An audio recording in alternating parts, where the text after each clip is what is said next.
Well, hey there, soulmates. It's your girl, Dr. Melissa, back with another soul stirring episode of Standing on Business, where it's not just business, it's personal. Listen, sis, today's conversation is for the woman who's been telling herself, I'm not ready yet, right? Today's conversation is for the woman who who's been dreaming, who's been praying, who's been journaling, maybe even planning. Like she's been doing all of the things. But deep down, she's waiting for some magical moment when confidence will just appear and she will finally feel like the CEO of her own life and calling. Who's that? Who am I talking to? Come on, raise your hand. Listen, I can't really see you. Raise your hand, right? Which of you have been waiting for some magical moment that confidence will kick in? And until that time, you're saying, I'm just not ready. I'm waiting to get more confidence, right? Here's the truth, sis. Confidence is not required. Faith is. So today, I really just want to talk from the standpoint of faith it until you become it. Because I'm going to tell you, that's the real boss move. That's the real CEO, she-E-O activation. You see, faith it until you become it is about walking like the woman that you're becoming before the evidence shows up. I mean, really, y'all, in fact, that is what faith is really all about. It's the evidence of things hoped for. You know what I'm saying? It's those things that haven't happened, the unseen. And we believe it as if it's already there. So, right now, what I want you to do is I want you to think of one dream that you've been delaying because you don't feel ready. That wasn't rhetorical. I really want you to do that. I want you to think of one dream, sis. One thing that you've put on pause because you don't feel ready. And then I'm going to ask you to hold that in your mind as we go through this critical conversation. Because by the end of our time together, we're going to shift the way you see that thing. Fair enough? Good, good, good. So let me tell you from experience, when I talk about learning how to move before you feel ready, I'm going to tell you, I didn't always walk in the confidence that you think you see today. And yeah, I said think you see. Because how many times we look at people and say, oh my gosh, she is so confident. She's got it all together. And I'm going to tell you, I'm certainly not where I used to be. But I promise you, there's still days when I show up to do what I'm called to do with sweaty palms and shaky knees. There are some days when even having this conversation with you right now, some days it's easier than others, depending on what's happened in my life, what's happened in the week. So oftentimes I'm showing up on the strength of the call on my life, not necessarily the confidence. There are some times I walk into situations that I don't feel confident. So I will tell you, I hear all the time people say to me, oh my gosh, you're such a natural and you're confident. And I smile and I say, thank you. But I'm going to tell you, If I were to rewind back to the early years of running my behavioral health agency, since we're talking about confidence, let's go there. I'm going to tell you, I had the credentials, right? I had the appropriate degrees, education, licensures, certifications. I had the counseling background, years in the therapy field. But sis, my brother, behind the scenes, behind the facade of all of that, I was terrified. I was terrified that I was going to be seen as not enough. I'm going to tell you, I can remember sitting in meetings with other business owners, especially in the early years, right? Because my agency was small. That's not the case today, but my agency was small. And so I would be at these meetings on the state level with all of these other behavior health business owners. And they had, they were the gurus. And, I'd walk my little small butt in there and find the chair that was closest to the door. And I'd sit in those meetings. And even though I knew my stuff, I'm telling you, this field is something that I've been called to. So I knew my stuff. But I'm going to tell you, I would be so terrified that I would second guess myself before I even started speaking. Like I would literally be sitting at the table and I would know what to say. I would know that I had something to contribute. But I would say to myself, girl, don't. You're too small. You don't know enough. You're going to say something and they're going to realize that you don't belong at this table. You're going to say something and they're going to realize that you're from a dirt road, that you're the first person in your family to even go to college. Shh, don't say anything. I'm going to tell you, even now, as I engaged and entered into this new iteration of my life where I'm speaking, there were times I would just look at other women, other people on the stage, and I would think, when I'm more polished, then I'm going to try to speak. I've got something to say, but I'm just a little bit too country. I'm just a little bit too bougetto. Bougie and ghetto. Y'all, yeah, listen. But I would think to myself, because in my mind, I needed to be more pulled together, more refined, before I had something to contribute on the stage. Let me tell you, that mindset, it kept me small for way too many years than I want to admit. It kept me in a cage of insecurity. It kept me in a cage of never feeling like I was enough.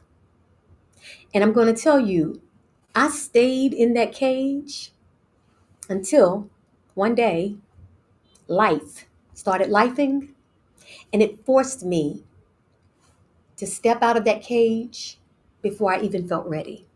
Because remember, I'm talking about how we sit and we wait for this confidence to come. When I get more confident, when I get myself together, when I get more education, when I have more money, like when the kids are older, like I kept waiting for these magical moments. But in 2018, life dealt me the real life blow, and I could no longer do that.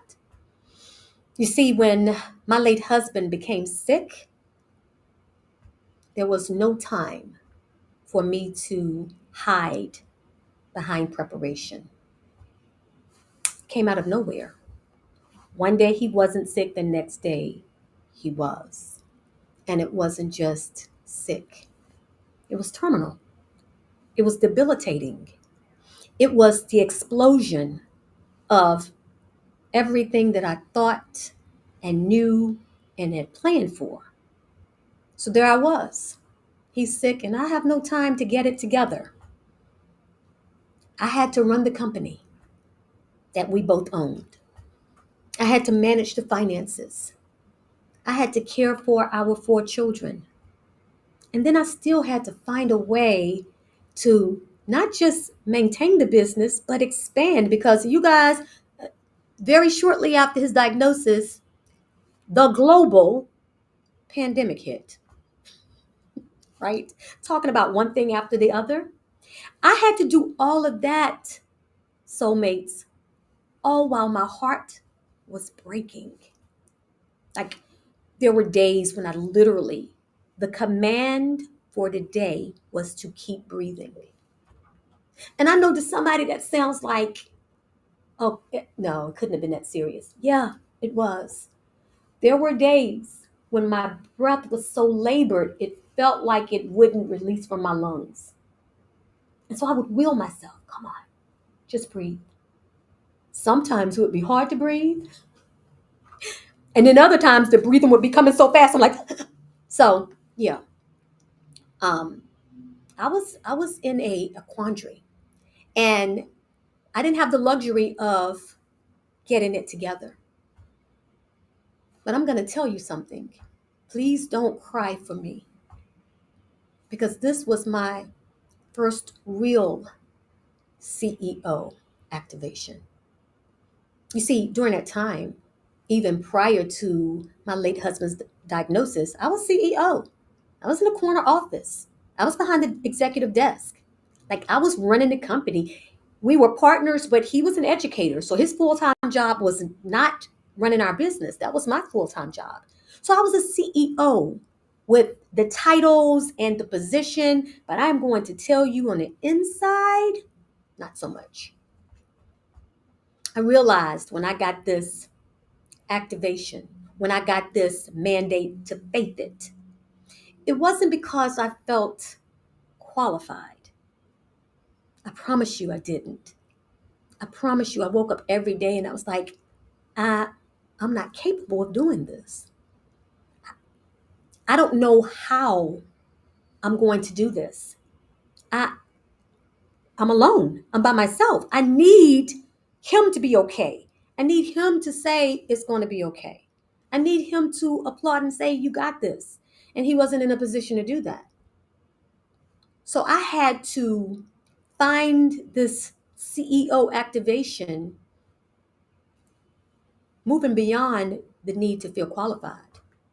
I found it because I just decided to move anyway. I couldn't wait for applause. I couldn't wait for agreement. I couldn't wait for confirmation from 3 or 4, 5 prayer partners. I had to move anyway. And I'm going to tell you, when I look back on that time now, the confidence came after I stepped out, not before, right? If you're waiting for confidence to come, I am going to tell you that oftentimes it comes in the going.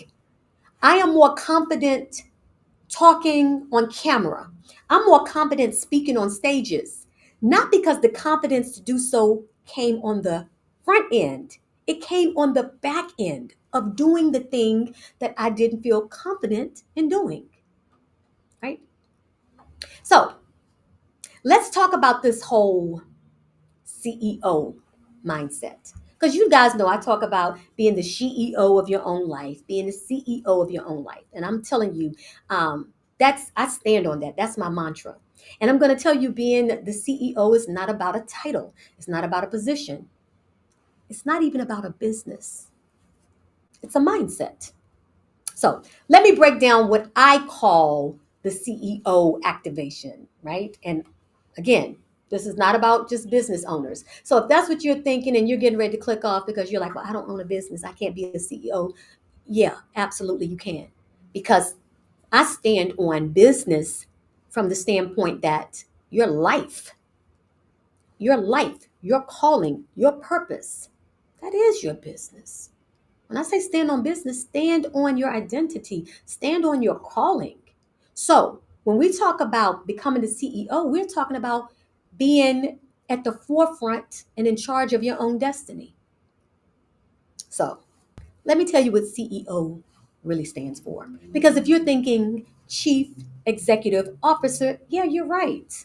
If you don't own a business, then this doesn't apply to you.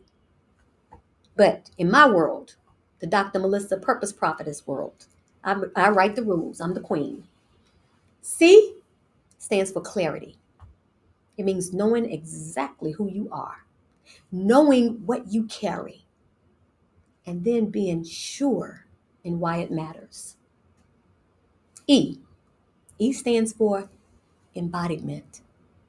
That means that I'm showing up as that woman every day, not just when it's convenient.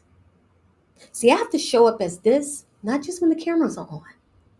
I have to embody this iteration, this woman, this purpose, this boss chick every day.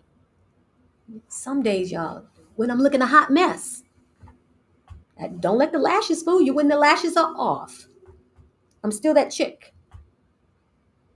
When the bonnet or y'all know I used to do boss chick and scarf head. When the scarf is on, I'm still that chick because that chick is not external. It's embodied. Okay? Oh, ownership. Ooh. What that means is I refuse to outsource my power. I refuse to outsource my permission to anyone else. I have taken ownership of who I am, of who I'm called to be, unapologetically. And I'm not asking for permission. I'm serving notice that this is who I am. Yeah. I'm going to tell you, I had a client. I want to tell you about a client, and let's just call her Rachel. So Rachel came to me saying, listen, Dr. Melissa, I need to launch this coaching program that I have, but I'm going to launch this program once I feel more confident on camera. And so her whole thing of working with me was give me confidence on camera. And once that happens, then I'm going to launch this coaching program. And I'm going to tell you, I said to Rachel, Rachel, confidence isn't going to just knock on your door one day. I mean, I'm a bad chick, but I ain't that bad.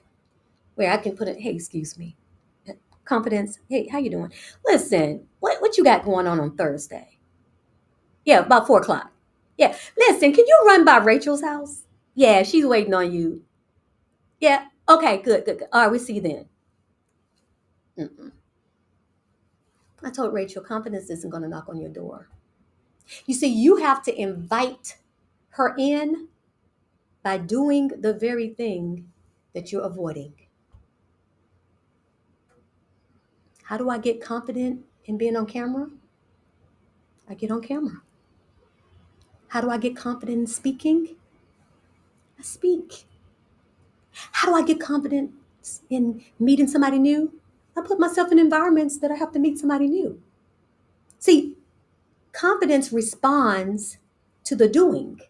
It's built. It's like going to the gym. Y'all, if you're sitting here now saying, I want a 6-pack and, I want my abs to be like pow, pow, pow. If you think that that's going to happen without the work, without doing the reps, good luck. Now, don't get me wrong. You can even go to like a surgeon or whatever, honey. They can take the fat out. Amen. I ain't mad. But I'm talking about if you want the rips, it requires work. So the abs are built by the doing. So in Rachel's case, what we did was worked on her clarity, right? That was the C word that she needed. It wasn't the confidence. She needed to get clear. And I'm going to tell you, once she got crystal clear on her message and who she was serving,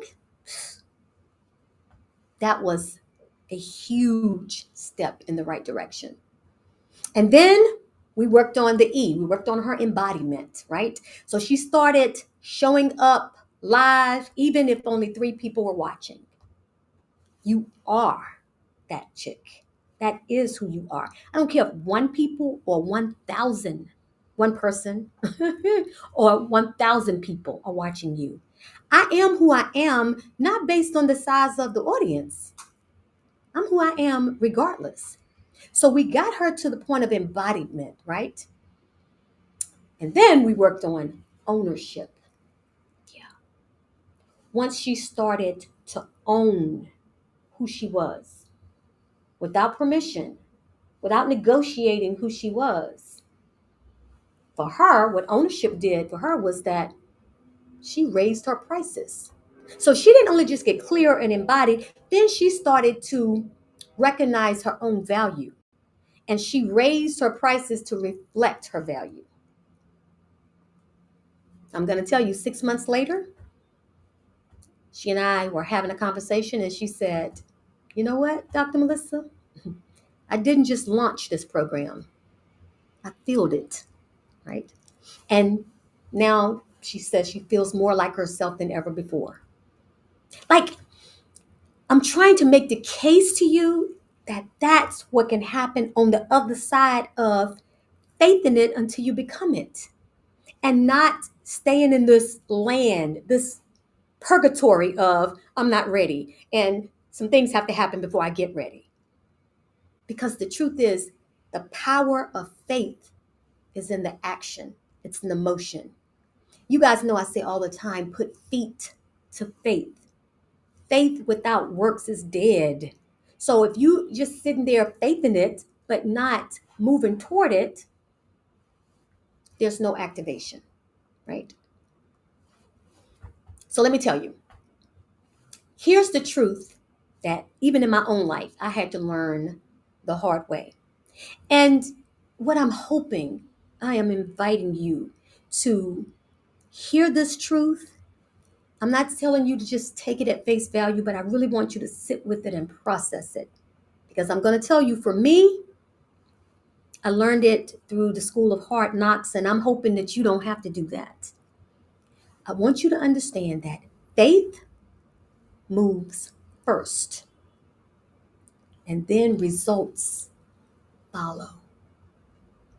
Like we're waiting for the results, but we haven't moved in faith. And I'm going to tell you that too many of us, just wait until we have the proof before we move, right? That I need proof, I need evidence, right? I need receipts. But I'm going to tell you that's not faith. That's facts. Like if you're waiting for the facts to bear out what it is that you're trying to do, that's not faith. That's observation. Like that's like it's like, sitting in this chair and saying, I have faith that I have somewhere to land. Well, I don't the fact is there's a chair here. Faith would be me just coming in and plopping down knowing nothing is there and believing that something will catch me. And y'all, I don't even have that much faith, but you know what I'm saying. I'm gonna tell you, whenever we start leaning into this whole idea that what we're trying to get will not happen on the other side of us taking action, I think we cut through the minutia of years. Sometimes we're waiting for years. I've been in behavioral health for 30 years. Do you know how long people are in therapy trying to get confidence, trying to build confidence? And there's a lot of successful therapeutic interventions that help people build confidence. But I'm going to tell you, it requires them to do some things. It's like, okay, take a baby step, do this. How do you feel? Great. So it's not happening on the other side of action, right? I'm gonna tell you guys, when I started speaking internationally, right? Lord, I'm gonna tell you, I did not have a long list of global contacts. Y'all remember up until like maybe 6 years ago, I had been on a plane only 4 times in my life. So it's laughable to think that I would have had global contacts. I, I wasn't global. If I had to get on a plane to get there, then I'll pass. So I didn't have this huge Rolodex, for those of you that are my age or older, of global contacts. What I had was this one opportunity. to speak in Paris. And I said yes to that opportunity, even though the logistics felt impossible. Like I promise you, it wasn't like everything aligned. It wasn't like it was the most natural thing to do. It wasn't like it was even easy to do. I've run several businesses. So the whole thought of getting on a plane, going international, speaking in Paris, I was like, just there were a lot of moving parts. But I said yes. I went anyway, despite the discomfort. And I'm going to tell you that that yes has opened doors to audiences that I could have never reached if I stayed in my comfort zone at home.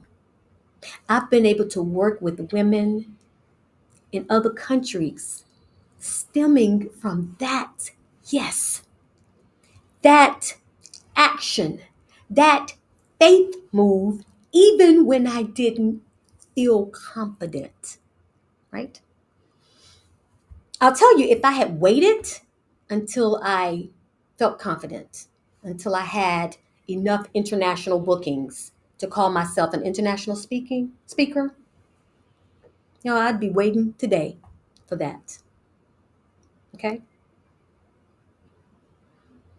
Here's the key, soulmates.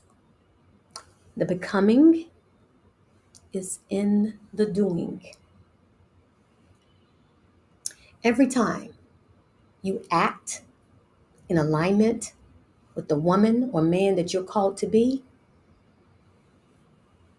you strengthen her. She becomes strong. She's able to show up because you have stepped into the action. You're no longer just hoping and praying and wishing and journaling that she'll happen. You're actually doing something to help her to come into manifestation. So, here's what I want you to say out loud. Wherever you are, I may not feel like her yet, but I'm going to walk like I am. I may not feel like an international speaker yet, but I'm going to carry myself like I am. I may not feel like a millionaire yet, but I'm going to wake up and show up like I am. And then I want you to feel the difference in your posture when you say that. Not I am going to be, not I am hoping to be. No, no, no, no. I don't have to feel it. Feelings are fleeting. Y'all, how many of you, you woke up and you felt happy and then 5 minutes later the dog peed on the floor and then all of a sudden you're yelling? You know what I'm saying? Or you woke up and you felt like really crappy and then something amazing happened, or somebody with like crazy good energy came around you and all of a sudden you felt better. Feelings are fleeting. They're designed to change. They're not wrong. Feelings are not bad or good. They just are. And we can't build the foundation of our lives on feelings. There are days when I don't feel like running my companies. There are some days in the 34 years I was parenting that I woke up and I did not feel like fixing dinner. I did not feel like helping with homework. I did not feel like hearing my name, Mom, like, oh, stop calling me, right? Feelings are fleeting. Now, there are days when I felt that, but I'm going to tell you last weekend when I had to drop my baby off to his dorm, I can't believe there were days that I didn't feel like cooking dinner, or days that I didn't feel like being bothered. Because here I am now and I'm dropping him off into this new life and he doesn't need me. I don't hear Mom. I won't hear that every day. Feelings are fleeting. We can't make them foundational. We can't build our lives on that. Okay?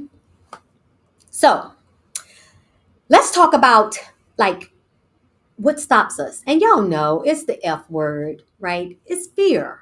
It's fear. Fear is one of the biggest culprits that keeps us stuck in this pattern of, not ready.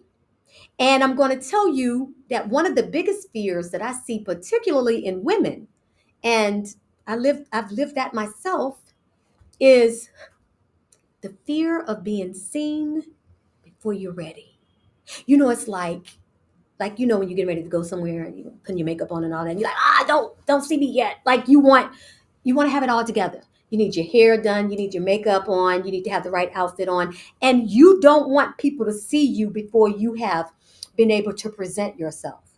Like that's one of the biggest fears that we have as women. And we feel like when we're not ready that, we say things like, oh my gosh, I am not going to be a hot mess. I'm not going to be out here and not have myself together. Right. But I'm going to tell you something. And I am telling you, lean in real close on this because this is going to blow your wig off. Like I'm telling you right now, hold on to your wig because it's about to go. People connect more to your progress than they do to your perfection. Ooh, when I learned that, it changed the game. People don't need you to be perfect. Actually, they don't even connect with that because it's like they can't see themselves in that. And if you're trying to serve people, I am telling you, sharing my story and my journey with people has been profoundly more impactful than getting on the other side and saying I'm all together and you don't understand that there was a messy middle. It's like when I think about this, even when I launched out into coaching, right? When I launched my first coaching offer, it wasn't perfectly packaged. I'm going to tell you, the photos were a little bit janky and jacked up, they weren't what I wanted. The back end systems were messy. Ugh. But what I did have was a heart to serve. What I did have was a commitment to deliver.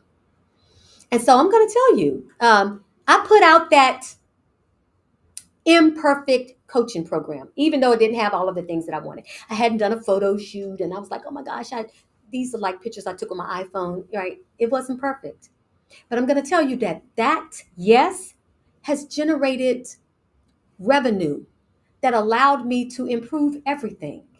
You see, if I had waited for it to be perfect, I would have missed the window. I had to actually do it in order to be able to get enough revenue to make it better.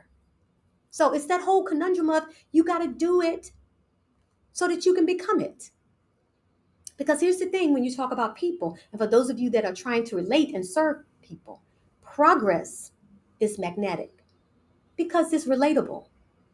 When people see you growing, they believe they can grow too.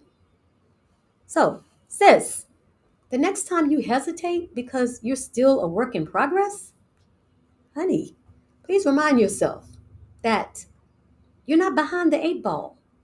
You're becoming.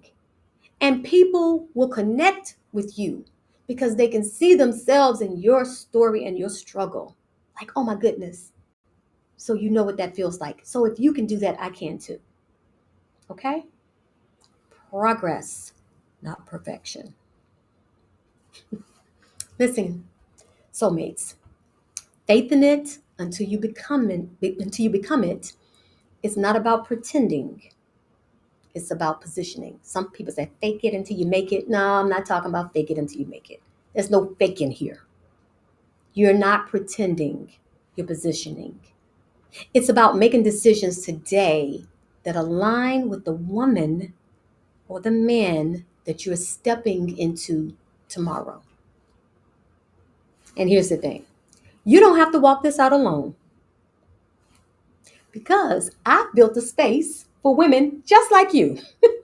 Shameless plug. Yes, I have built a space for women who are ready to move in faith, even while they're still figuring it out. And that space is called Women with Purpose, Power, and Profits. This is my free Facebook community where you will find strategy, encouragement, and other women who understand exactly what it means to be in the messy middle of becoming. Go ahead and join that. I cannot wait to support you there. And then after that, if you want more information about me, please visit my website, subscribe to my YouTube channel, and then follow me on all of the socials. So join me next time as we dive deeper into the strategies and mindset shifts needed to build a purpose-driven life and business. I want you to remember, soulmate, that you are purposeful and you are powerful. I believe in you, and I cannot wait to see the incredible things that you're going to achieve. So until next time, my soulmate, keep standing up, keep standing out, and yes, yes, yes, keep standing on business. Bye for now.